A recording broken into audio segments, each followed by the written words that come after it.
So there's something I was thinking about, like Gen Z wouldn't really understand this, because this is like one of these things that you just don't see these things around anymore.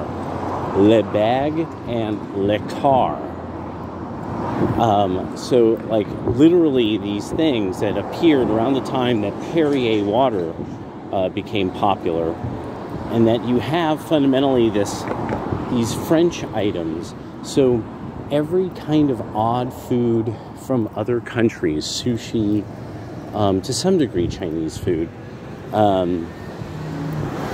French cuisine, lots of seafood, our concentration on eating lots and lots of seafood, then even vegetarianism, soy products, miso and various soy products.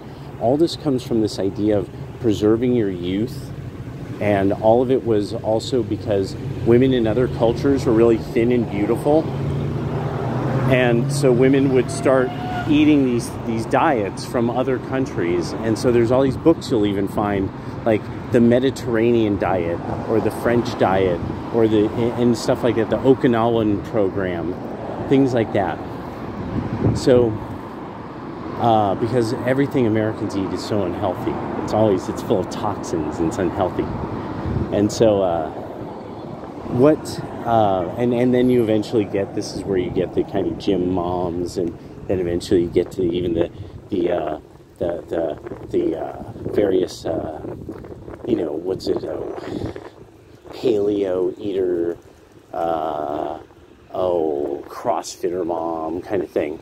So without knowing that context, it's kind of difficult to know, like, okay, at one point there was this like freakish love for all things French in every possible way, that it came out of a portion of the 60s where France, like young Britain, 1969, all these various events were happening across the Western world, the Eurosphere, and France and Britain stood out in a variety of ways, where you get the beginning of what was called kind of the Northern Soul thing. So you even, this is where you get Rod Stewart from, you get reggae itself.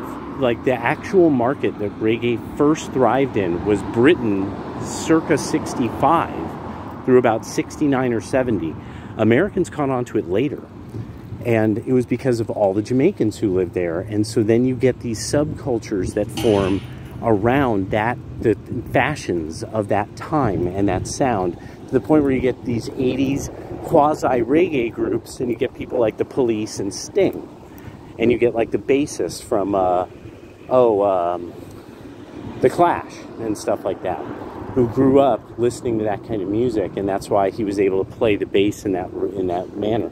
See, without knowing some of this contextual history, some of this there's things that don't make sense. So France was considered sort of like the ultimate of the success of all liberal ideas, all things liberal. They were full of big ideas, everything French being awesome. Now, the thing that was really odd to somebody like me when I was young is I couldn't identify anything French that I bought. Now, there was like Le Car and Le Bag, but there weren't really that many things in the American market that you bought that you were like, yeah, you know, these things that we get from France. And I never really had thought of it that much. And remember, I grew up on all the most NPR of NPR. And I had always thought, why does France have all the stuff it does? Like, how is it the success it is? And then it would pass out of my mind because I just had no context to really know. Because the Francosphere is its own thing unto itself. So now we're all learning. Starting with Maloney going after France, now with these coups, it's starting to become more and more clear to people. And now it's going to become crystal clear. Today was announced in Niger that uranium will go from 0.8 francs per kilo to the market rate of 294 francs per kilo, which will be devastating that'll be devastating for France. So it'll be interesting to see what happens. This is one of those moments where you kind of are getting like why Soros maybe pulled out of Europe.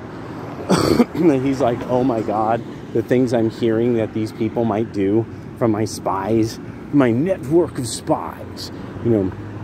So, but without knowing, nobody ever really, no NPR, PRI, PBS, none of them ever mentioned that France had all of these countries still sending them money and goods at mega discount. Nobody really knew how Haiti was paying them until like 1994, you know, because they rebelled against France. I mean, like stuff like that. So now, you know, I'm fascinated in seeing over the next quarter what the uranium market does now that all this has been announced by Niger and the new pricing in francs. This is going to be pretty fascinating to see.